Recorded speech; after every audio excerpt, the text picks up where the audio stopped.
저는 예배가 지금 우리가 예배를 드리고 있잖아요. 네, 예전에는 솔직히 몰랐습니다. 어떤 목사님이 이런 말씀을 하시더라고요.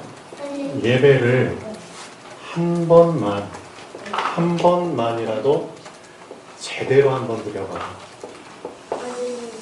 그러면은 당신의 일생이 축복 속에 들어올 거라고 말씀을 하셨어요. 근데 저는 그때는 그 말을 잘 몰랐죠. 뭐 예배야 뭐 항상 드리는 건데, 그렇죠? 근데 지금은 이 말을 믿습니다. 수많은 예배가 있지만, 지금까지 우리가 수많은 예배를 드려왔고 앞으로도 드리겠지만, 정말 그 예배들 중에서 한 번만이라도 제대로 한번 드리게 된다면 왜 내 일생에 그것이 축복이 되는가? 저는 그 이유를 알 것 같아요, 이제는. 첫 번째, 예배를 정말 집중해서 드리잖아요? 그러면은 성령의 내주에 대한 부분이 사실상 많이 희미해진 상태에서 삽니다. 우리는 한 주일 동안. 맞죠? 눈에 보이지 않는 분이시기 때문에 나와 항상 함께 하시지만 그 성령의 내주를 항상 어떻게 보면 희미한 상태로, 우연 상태로 살아가는 거죠. 근데 예배 진짜 제대로 드리잖아요? 성령의 내주가 명확해집니다. 진짜 뚜렷해집니다. 놀랍죠? 두 번째, 성령께서 인도해 주신다는 사실을 우리는 알고 있지만 우리가 사실상 한 주일 동안 이 세상에서 살아가다 보면은 되게 혼란스럽죠. 갈피를 못 잡죠. 그렇죠? 헷갈립니다. 이 길로 가야 될지 저 길로 가야 될지. 그런데 예배 한번 제대로 드리잖아요? 성령의 인도가 진짜 명확해집니다. 놀랍죠? 뚜렷해집니다. 내가 가야 될 길, 그게 뚜렷하게 다시 보입니다. 세 번째, 성령께서 그냥 허수아비가 아니잖아요. 실제로 살아서 역사하시는 분입니다. 모든 능력과 권세를 가지신 분이죠. 근데 우리가 살아가다 보면은 참 그렇잖아요. 뭔가 능력이 필요한 상황인데, 그렇죠? 그런 능력을 경험을 못하고 그냥 꾸역꾸역 그냥 있는 힘 그냥 다 쥐어짜가지고 힘들게 살아가는 그런 사람들 많잖아요. 믿는 자들 중에서. 근데 진짜입니다. 예배 제대로 드리고 하나님으로부터 위에서부터 오는 믿음을 제대로 한번 받아버리면 성령의 역사, 그렇죠? 부실했던, 빈약했던 이 성령의 역사가 충만하게 회복이 됩니다. 그렇죠? 이 성령의 내주와 인도와 역사, 이 세 가지가 나에게 제대로 회복됐을 때 그 사람을 성경에서 뭐라고 얘기하냐면 복 있는 사람이라고 얘기합니다. 복 있는 사람. 명절이 됐기 때문에 아마 주변 친지분들 만나거나 가족들 만나서 소소한 얘기를 많이 나누겠죠. 처음엔 반가워서 이런 근황들 다 물어볼 겁니다. 근데 얘기를 한참 하다 보면 결국 결론은 그겁니다. 아, 나는 범사에 계속 고민거리가 많아. 그렇죠? 이 고민 저 고민 하느라 그냥 시간 다 보내고 있어. 아, 범사의 걱정, 범사의 염려, 범사의 두려워, 미래가 어떻게 될지 모르고 난 가진 것도 없고 지금 해놓은 것도 없는데 결국 얘기 나누다 보면은 소소한 얘기들 속에서 이 얘기들로 그냥 가득 찹니다. 그럼 이제 제가 내린 결론은 그거죠. 며칠 전에 이제 저희 주엄마가 이제 서울에 잠깐 갔다 왔어요. 가서 이제 우리 언니분들, 형제들 다 만나서 얘기를 나눴죠. 얘기를 나누다 보니까 처음에는 이제 이런 얘기, 좋은 얘기를 다 하지만 결국 이제 본질적인 얘기 나누게 되잖아요. 그러면은 이 걱정, 저 걱정, 그렇죠? 이 염려, 저 염려. 사람한테 나한테 이런 문제가 있어. 어떻게 해결해야 될지 모르겠어. 난 지금 건강도 안 좋아. 난 지금 돈도 없어. 결국은 범사에 이런 부분들로 꽉 차 있는 겁니다.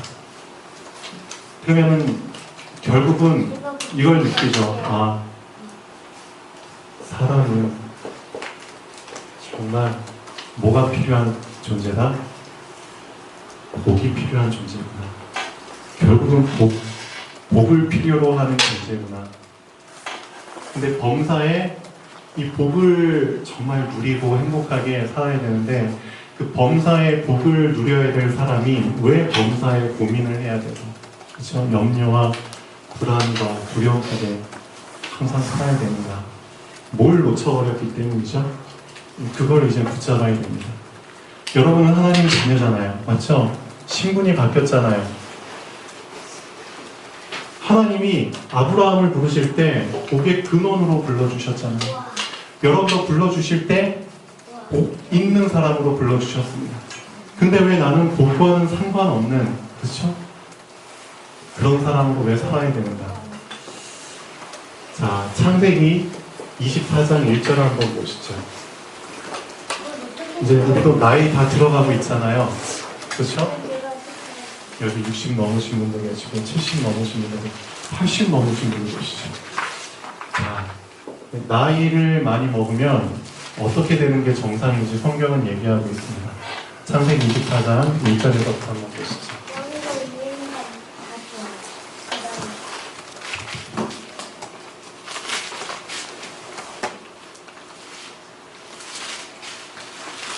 자, 한번 마음에 담고 살아가시면 좋을 것 같습니다. 아브라함은 어땠는지, 하나님이 아브라함에게는 어떻게 하셨는지, 근데 왜 나는 이게 안 되는지 곰곰이 한번 생각해보는 날이 되면 좋겠습니다. 아브라함이 나이가 많아 늙었고 여호와께서 그에게 범사에 복을 주셨더라. 나이가 많아 늙었으면은 사실상 이젠 어떤 시간표라는 거죠? 정상이라면 하나님께서 범사에 복을 주셔야 되는 시간표입니다. 나이가 많아 늙었다면. 그럼 아브라함은 뭘 잘한 거죠? 젊었을 때 이 세 가지를 확실하게 경험한 사람입니다. 성령의 내주를 확실하게 경험을 했죠. 그렇죠? 하나님이 아브라함을 부르셨죠. 70살 때 부르셨나요? 그리고 100살 될 때까지 이 성령의 내주를 엄청 이제 경험한 사람입니다. 성령의 인도하심을 그렇죠. 수없이 경험한 사람이죠. 성령의 역사를 경험한 사람입니다. 이게 항상 뚜렷해진 사람입니다. 이게 되어졌을 때 사실상 말년에 범사의 복을 주실 수밖에 없는 그런 상태가 되는 거죠. 두 가지를 절대 놓치지 않으면 좋겠습니다. 창세기 3장에 보면은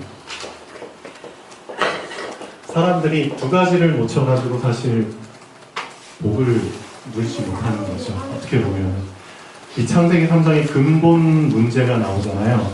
첫 번째, 많은 사람들에게 뭐가 있느냐? 두려움이 있습니다. 어떤 두려움이죠? 죽음에 대한 두려움이 있습니다.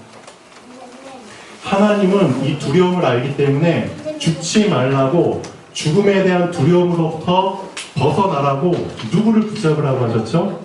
하나님을 붙잡으라고 하셨습니다. 그렇죠? 하나님을 붙잡으라고 하셨습니다. 근데 사단이 이 사람에게 하나님 말고 그렇죠? 다른 것을 붙잡으라고 유혹을 한 거죠. 선악과를 먹어도 절대 안 죽어. 그렇죠? 하나님만이 의지할 대상인데, 그렇죠? 하나님만이 내가 믿고 의지할 대상인데, 그렇죠? 이 의지할 대상을 바꿔버린 겁니다. 이걸 놓쳐가지고 사람들에게 복이 없는 겁니다. 그렇죠? 여러분도 한번 잘 점검해 보십시오.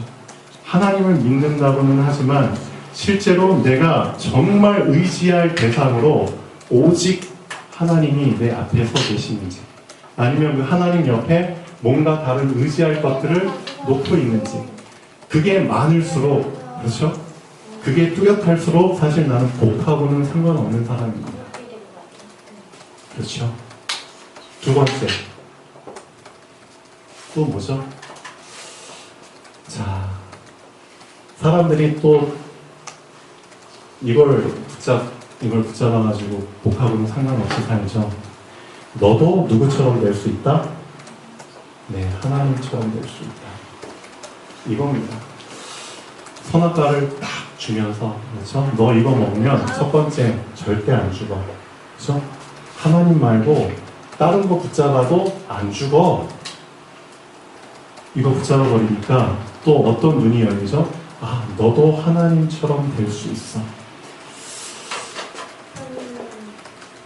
이 안에 정말 중요한 게 들어있습니다. 하나님처럼 될 수 있다? 결국, 그렇죠. 아담과 하와가 하나님처럼 되어야지만 행복한가요? 아닙니다.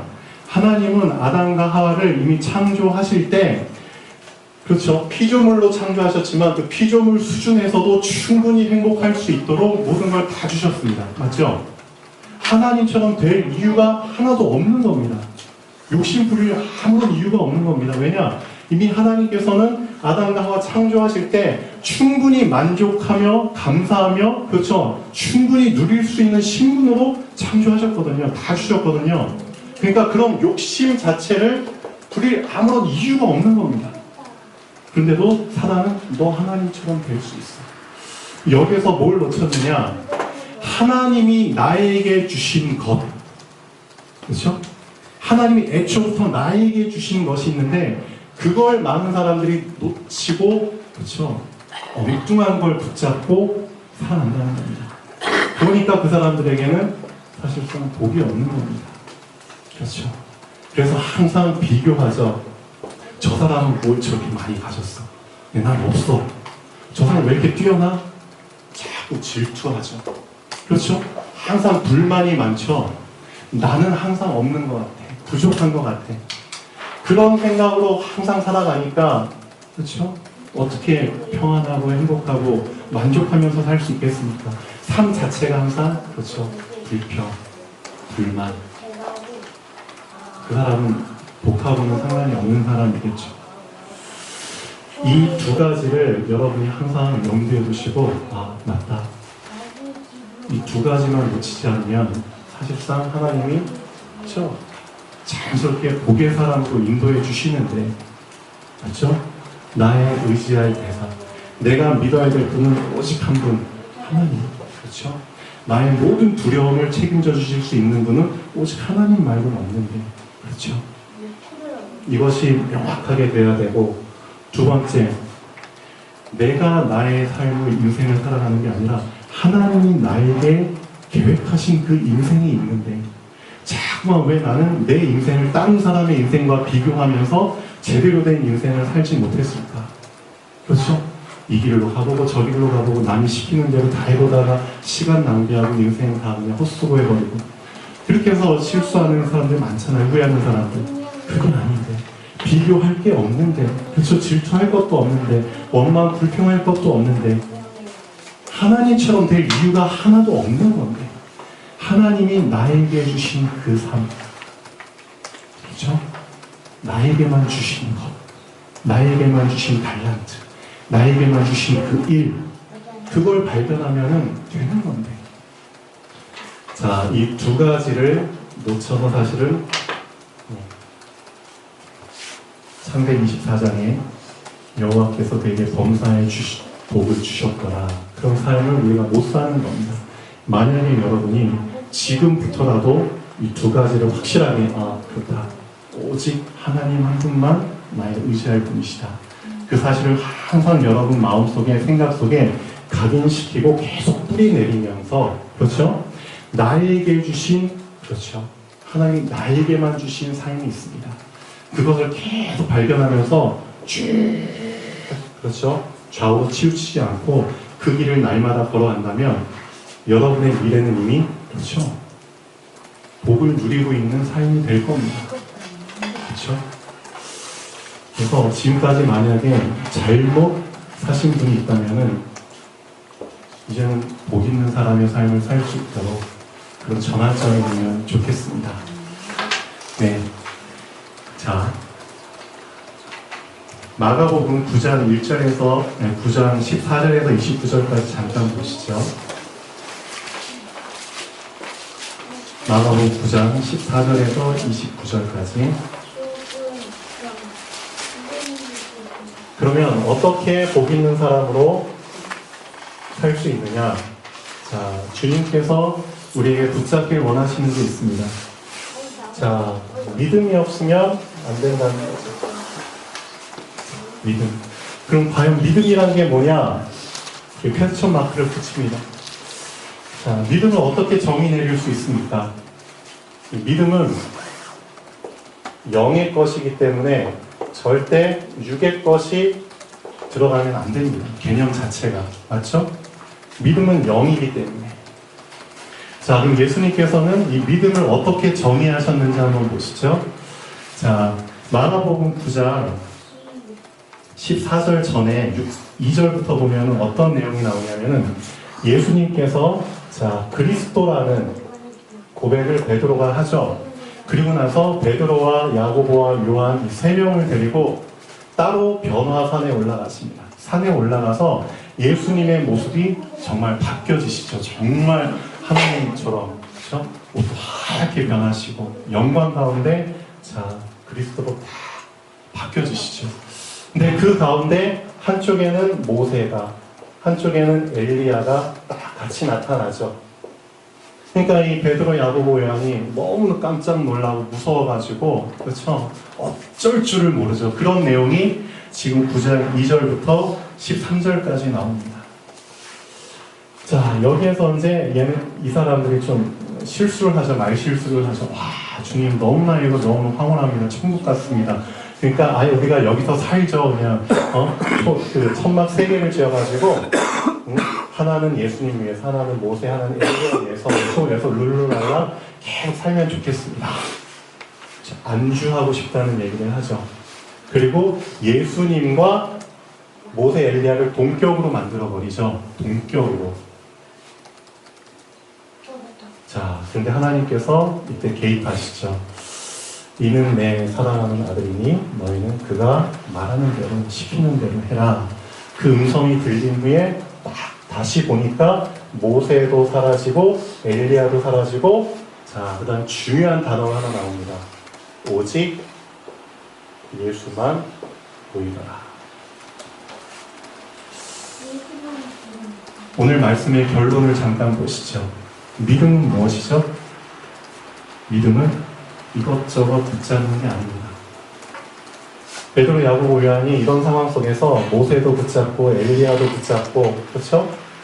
근데 그게 아니라는 겁니다. 예수님은 여기에서 믿음의 정의를 내리십니다. 믿음은 오직 예수를 붙잡는 겁니다. 그게 믿음입니다. 믿음은 예수를 붙잡는 겁니다. 맞습니까? 틀립니까? 아닙니다. 오직 예수를 붙잡는 겁니다. 예수 앞에 왜 오직이 붙어야 됩니까? 오직이 안 붙으면 그건 믿음이 아닙니다. 맞죠? 자, 오직 예수를 가르쳐 주시고 나서 또 믿음에 대해서 가르쳐 주십니다. 그게 바로 마가복음 9장 14절부터 29절까지입니다. 이제 이 세 사람을 데리고 예수님이 다시 다른 제자 있는 데로 오죠. 다른 제자 있는 데로 왔는데 거기서 한참 논쟁이 벌어집니다. 어떤 논쟁이 벌어지죠? 예수님이 나머지 제자들이 그냥 서기관들하고 사람들한테 둘러싸여가지고 막 이런저런 얘기를 듣고 있어요. 그러니까 예수님이 딱 다가가시고 뭔 일이냐 물어보니까 자, 이 사람들 중에 한 명이 딱 손을 들어요. 어떤 사람이죠? 자기 아들이 귀신 들렸는데, 그렇죠? 이 귀신 들린 아들을 고쳐달라고 제자들한테 와서 부탁을 했어요. 근데 제자들이 이런 운동, 저런 짓, 이런 짓 다 해봤는데도 못 고쳐. 되게 난감한 상황이야. 그러니까 사람들이 막 둘러싸가지고 더 상황을 난처하게 만드는, 그렇죠? 그런 상황 속에서 예수님이 딱 온 겁니다. 이 귀신 들린 아들의 아버지가 참 재미난 말을 하죠. 한번 보시죠. 자, 9장 14절부터 쭉 보시면 17절, 무리 중에 하나가 대답하되 선생님, 말 못하게 귀신 들린 내 아들을 선생님께 데려왔나이다. 말 못하게 귀신 들리는 이 아이들. 그러니까 이 아들이 어려서부터 귀신 들렸는데 어떤 귀신 들렸느냐? 말을 못하게 해. 듣지 못하게 해. 그렇죠? 듣지도 못하고 말도 못하게 해. 참 안타깝죠. 그 귀신 들린 아들을 선생님께 데려왔습니다. 말도 못하고 듣지도 못하니까 이 아이는 통제 불가능하죠. 그러니까 귀신이 어디서든지 그를 잡으며 거꾸러져 거품을 흘리며 이를 갈며 그리고 파리에 지는지라. 이 아이의 부모님의 삶은 어땠을까요? 항상 그렇죠. 긴장할 수밖에 없죠. 얘가 어디로 튈지 모르고 어떨지 모르니까 내가 선생님의 제자들에게 내쫓아달라 하였으나 그들이 능히 하지 못하더이다. 능히 하지 못하더이다. 알아버린 거죠. 대답하여 이르시되. 자, 이때 예수님의 답변이 걸작입니다. 자, 이 세대 사람들아. 어떤 세대 사람들이죠? 믿음이 없는 세대 사람들아. 내가 얼마나 너희와 함께 있으며, 무슨 너희죠? 믿음이 없는 너희와 함께 있으며 얼마나 너희에게 참으려. 무슨 너희죠? 믿음이 없는 너희를 참으려. 그를 내게로 데려오라 하시니 이에 데리고 오니 귀신이 예수를 보고 그 아이로 심히 경련을 일으키게 하는지라. 그렇죠? 예수께서 그 아버지에게 물으시되 언제부터 이렇게 되었느냐 하시니 이르되 어릴 때부터입니다. 어려서 지금까지 10년이 지났는지 몇 년이 지났는지 모르지만 계속해서 이런 그렇죠. 어려운 상황 속에서 저주와 그렇죠. 재앙 속에서 사는 겁니다. 귀신이 그를 죽이려고 불과 물에 어떻게 자주 던졌답니다. 수시로 던졌다는 거죠. 얼마나 힘들었을까요? 그러나 무엇을 하실 수 있거든 우리를 불쌍히 여기사 도와주옵소서. 23절 중요하죠. 예수님이 이렇게 말씀하십니다. 할 수 있거든이 무슨 말이냐? 믿는 자에게는 능치 못할 일이 없느니라. 능히 하지 못할 일이 없느니라 하시니 24절 그 아이의 아버지가 소리를 질러 이르되 내가 믿나이다. 나의 믿음 없는 것을 도와주소서 하더라. 내가 믿나이다 한다고 믿나요? 내가 믿나이다 한다고 믿음이 생기나요? 그게 아니죠. 이 아버지의 믿나이다 무슨 뜻이죠? 내가 믿나이다. 어떤 의미로 얘기한 거죠? 저는 믿음이 없습니다. 그런데 주님께서 그 믿음을 주시면 언제든 그 믿음을 받아들일 준비가 돼 있습니다. 그런 의미로 얘기했죠. 저 믿음 없습니다. 그러니까 저희 믿음 없는 걸 도와주소서 했잖아요. 근데 내가 믿나이다. 어떤 의미죠? 저 믿음 없지만 주님이 주신다면 그거 언제든 받아들일 준비가 돼 있습니다. 그렇죠?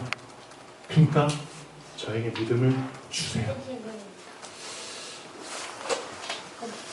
자세가 돼 있죠.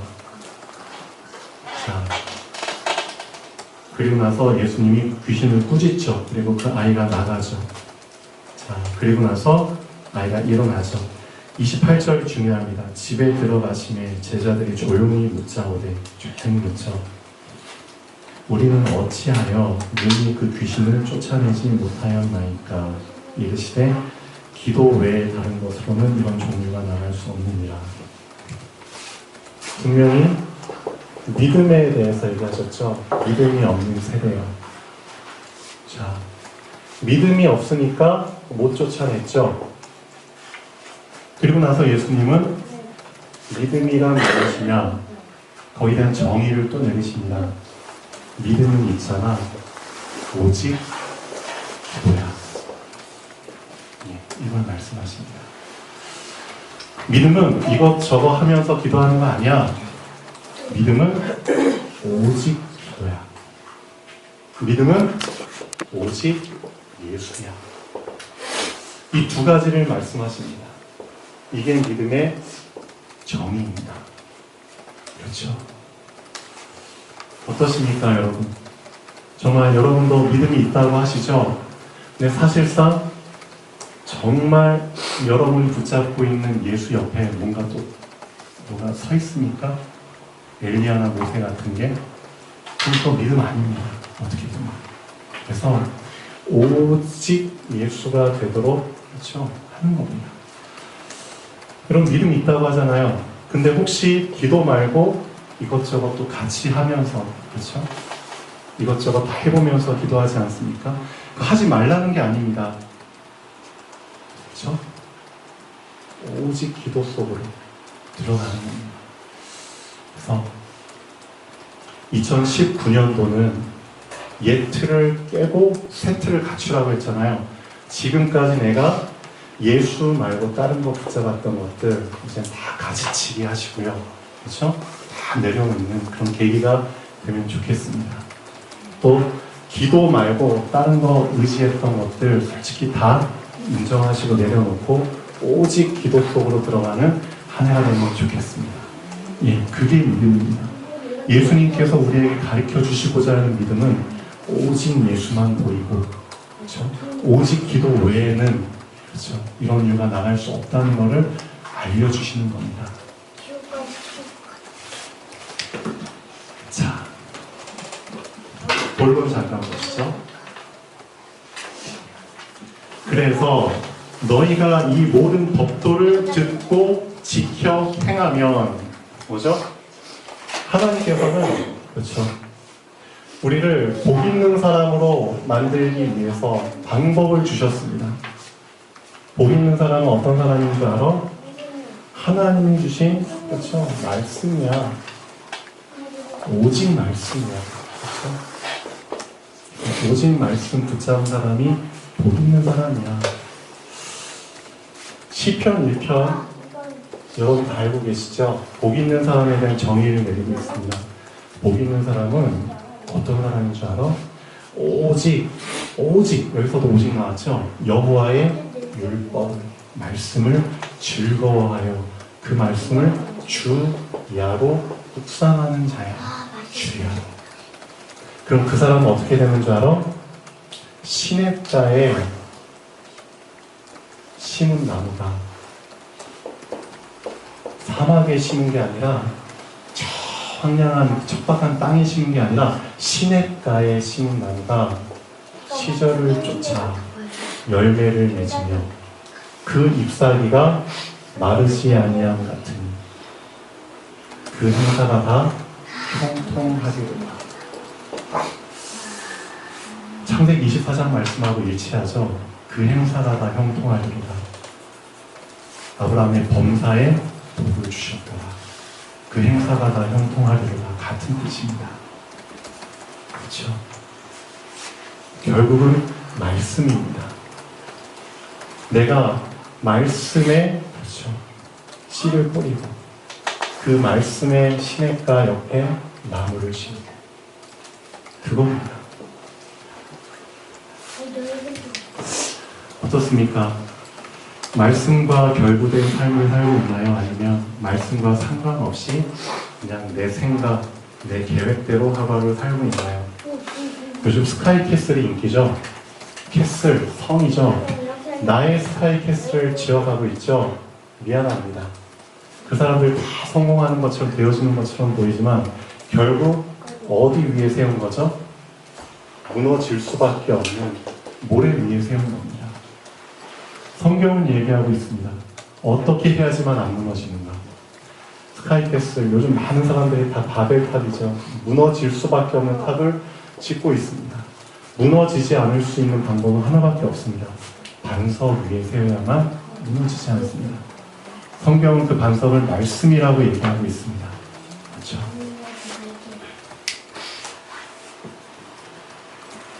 자, 그래서 하나님께서는 우리에게 복을 주시기를 원하십니다. 내 하나님 여호와께서 내 조상들에게 맹세하신 언약을 지켜 내게 인애를 베푸실 것이라고 너를 사랑하시고 복을 주신다고 하셨는데, 그렇죠?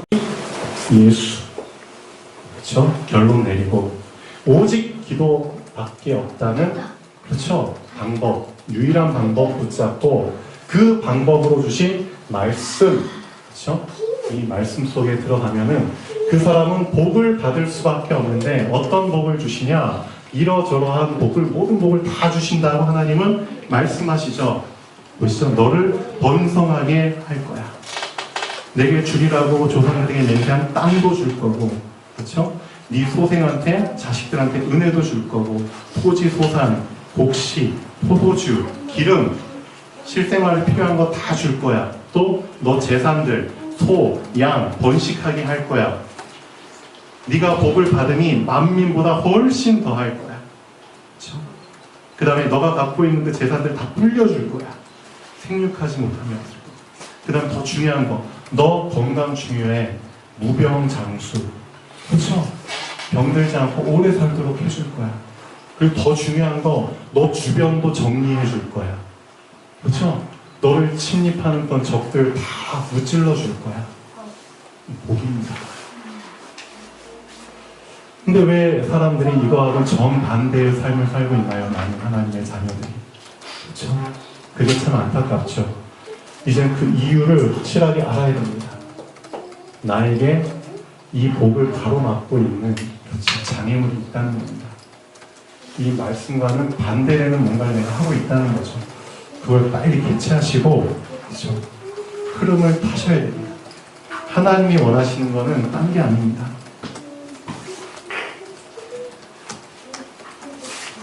참 재밌죠?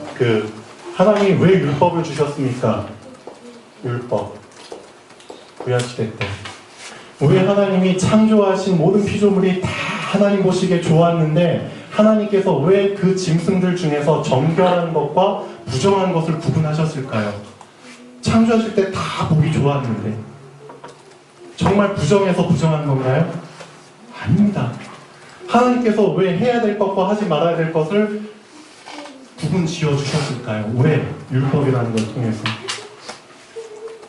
왠지 아십니까? 우리는 이 정결한 것과 부정한 것 속에서 지금 살고 있잖아요. 해야 될 것과 하지 말아야 될 것들, 그 세상 속에서 살고 있잖아요. 항상 우리한테 부딪히는 게, 보이는 게, 아, 저건 정결한 거야, 저건 부정한 거야, 이건 해야 돼, 이건 하지 말아야 돼. 그런 걸 통해서 여러분은 어떻게 되나요? 항상 깨어있게 되는 겁니다. 맞죠? 항상 깨어있으라고 하나님이 사실 율법 주시는 겁니다. 어디에 깨어있어라? 어디에? 하나님께 깨어있어. 하나님이 주신 말씀. 그렇죠? 깨어있으라고 사실 이렇게 계속 구분 지어서 주시는 겁니다. 그걸 봐야지만 내가 환기되거든요. 그렇죠? 이 세상 이미 깜깜해졌습니다. 깜깜한 세상 속에서 이런 구분 짓는 것들이 없으면 더 깜깜해지잖아요. 그러니까 하나님께서는 이 깜깜한 세상 속에 시체처럼 되지 말라고 깨어있으라고 이런 구분하는 것들을 주셨습니다. 근데 이제는 율법 시대가 아니라 복음 시대죠. 그럼 어떻게 해야 됩니까? 내 스스로 깨어있을 수 있는 것들을 만들어야 됩니다. 그렇죠? 이게 하나님을 사랑하는 겁니다. 모세는 분명히 말했습니다. 이스라엘아 들어라. 네가 믿는 하나님은 오직 유일하신 하나님이니까, 그렇죠? 그 하나님을 너의 마음을 다하고 정성을 다하고 힘을 다하고 뜻을 다하여 사랑하라. 근데 어떻게 사랑하냐 이거죠. 사랑하게 되면은 스스로 깨어있을 수밖에 없는 그 마음이 생깁니다. 깨어있기 위해서 그 사람은 어떻게 하게 되느냐? 어쨌든 내 자신이 깨어있을 수 있도록, 나를 환기시키도록 하나님의 말씀을 계속 붙여놓습니다. 그렇죠? 그렇게 계속 보도록 나를 깨어있게 하려고 손목에도 찹니다. 이마에도 붙입니다. 오고 가는 그 문설주에도 붙입니다. 항상 말씀을 소지하고 다닙니다. 그렇죠? 요즘 핸드폰에 말씀이 있습니다. 그렇죠? 자나깨나, 그렇죠? 정식이 그다음에 자녀들한테 가르칩니다. 깨어있는 방법입니다. 그렇죠? 하나님을 사랑한다고 하는데 실제 하나님을 사랑하면 어떻게 사랑할 건가요? 어떻게? 깨어있는 게 하나님을 사랑하는 겁니다. 그렇죠? 내 자신을 항상 깨어있는 상태로 만드는 게 하나님을 사랑하는 겁니다. 성경은 그렇게 얘기하고 있잖아요. 성경은 어떻게 깨어있을 겁니까? 그래서 깨어있을 수 있는 나만의 방법을 정말 만들어 보십시오. 그것도 못한다? 미안하지만 하나님을 사랑하는 게 아니겠지. 어떻게 보면 하나님보다 내 육신을 사랑하는 거겠죠. 맞죠? 육신을 사랑하니까 영의 떡, 믿음과는 상관없는, 그렇죠? 삶을 사는 거겠죠. 하나님은 분명히 약속하셨습니다. 지금도 그 약속은 유효합니다. 너가 정말 항상 깨어 있어서, 그렇죠? 깨어 있도록 도와주는 이 말씀을 항상 붙잡을 수 있도록 너가 힘쓴다면은, 그렇죠? 나를 깨어 있도록 도와주는 가장 중요한 방법으로 말씀을 주셨거든요.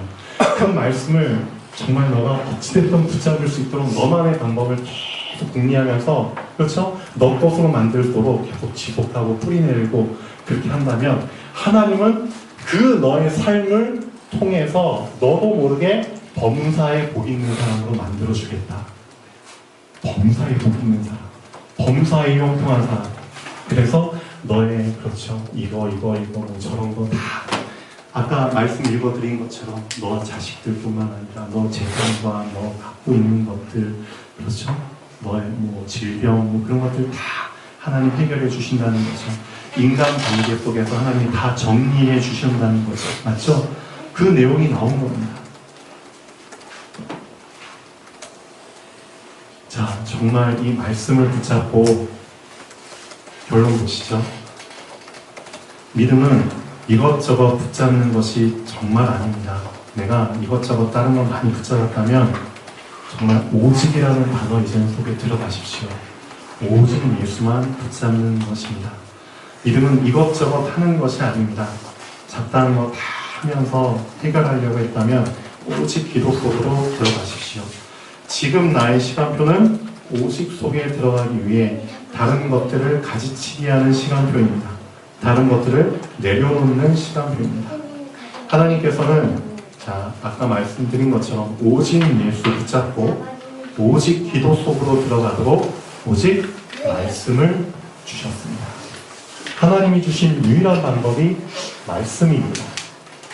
그렇기 때문에 어찌됐든 그 말씀이 나에게 각인되도록 하셔야 됩니다.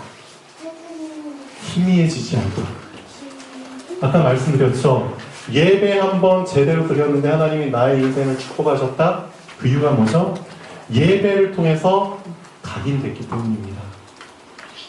각인됐기 때문입니다. 뭐가? 말씀. 그래서 예배가 중요한 거예요. 예배를 통해서 도대체 뭘 각인시킬 겁니까? 말씀을 각인시켜야 되잖아요. 그렇죠? 그 각인시킨 거 어떻게 하실 겁니까? 이제는 나머지 월, 화, 수, 목, 금, 토 계속 뿌리 내려야죠. 나만의 방법을 만드십시오. 제가 우리 랩런트들한테 계속 얘기합니다. 얘들아, 24시간 중에서 단 10분이다. 이 10분만이라도 꼭 뺏기지 말고 지켜라. 어떤 시간이기 때문에 나의 하나님께 집중하며 나의 하나님과 소통하는 시간이기 때문에 그 나의 무화과 나무 그 시간을 지켜라. 나의 호렙산 그걸 지켜라. 10분. 이 10분을 지켰을 때 하나님은 23시간 50분을 보장해 주신다. 근데 이걸 안 해요. 이렇게 쉬운 건 아니에요. 23시간 50분. 그렇죠? 10분 아무것도 아닌 건데 이걸 안 해요. 참 놀랍죠. 누가복음 4장에 보면은 예수님이 이렇게 말씀하십니다. 자, 예수님이 이제 막 자기 마을에 돌아와가지고 막 공생애를 시작하시고 막 능력을 보여주시고 막 좋은 말씀 막 펼치시니까 마을에 있는 사람들이 이 예수는 목수 아들 아니야? 목수 요셉의 아들 아니야? 뭔 뜻이죠? 하는 짓은 하는 행동은 놀라운데 난 너가 어떻게 태어났고 어떻게 자랐고 그거 다 봤어. 그러니까 예수님의 그 예수님 되심을 인정을 못 하겠다는 거죠. 안 믿겠다는 겁니다. 그러니까 예수님이 그 사람들한테 이렇게 얘기하죠.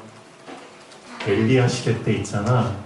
비가 3년 반이나 안 왔는데 그때 하나님의 선지자 엘리야가 오직 한 명의 과부한테만 보내심을 받았어. 시렙다 과부. 그렇죠? 그리고 있잖아.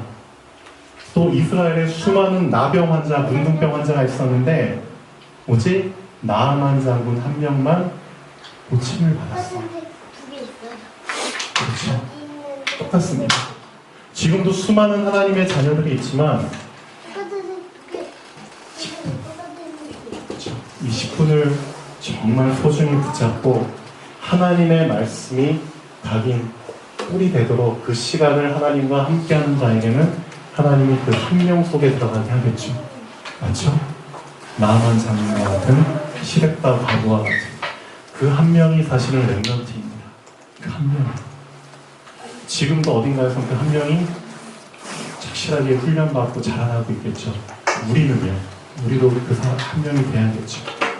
네. 체질 될 때까지. 체질이 됐다는 게 뭐죠? 범사의 복을 이제 누린다는 뜻입니다. 범사의 체질이 됐다는 겁니다. 범사의 복을 누린다는 겁니다. 이런 욕심이 안 드십니까, 여러분? 이런 삶을 살다가 말년을 맞이할 하나님 앞에 서야 되잖아요. 말년에 범사의 근심, 범사의 고민, 범사의 머리에 쥐가 나고, 범사의 온몸이 쑤시고, 아니잖아요. 그래서 하나님, 제가 진짜 범사에 하나님께서 아브라함에게 복을 주신 것처럼 복의 사람이 되길 원합니다. 하나님께서 가장 원하시는 거 놓치지 않게 하시옵소서. 그렇죠?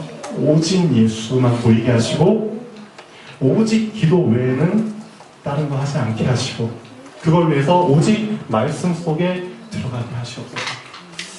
자, 이걸 결단하는 2019년도가 되면 좋겠습니다. 자, 많은 사람들 나가면은 새해 복 많이 받으십시오 라고 합니다. 또 설날이기 때문에 오다 보니까 플랜카드 많이 붙어 있더라고요. 새해 복 많이 받으세요. 뭐뭐뭐 시의원 배상. 새해 복 많이 받으세요. 뭐뭐뭐 조합장 배상. 새해 복 많이 받으라고 합니다. 네, 실제 성경은 말하고 있습니다. 어떻게 해야지 복을 받는지. 정말 다 붙잡으시면 좋겠습니다. 네, 기도하겠습니다.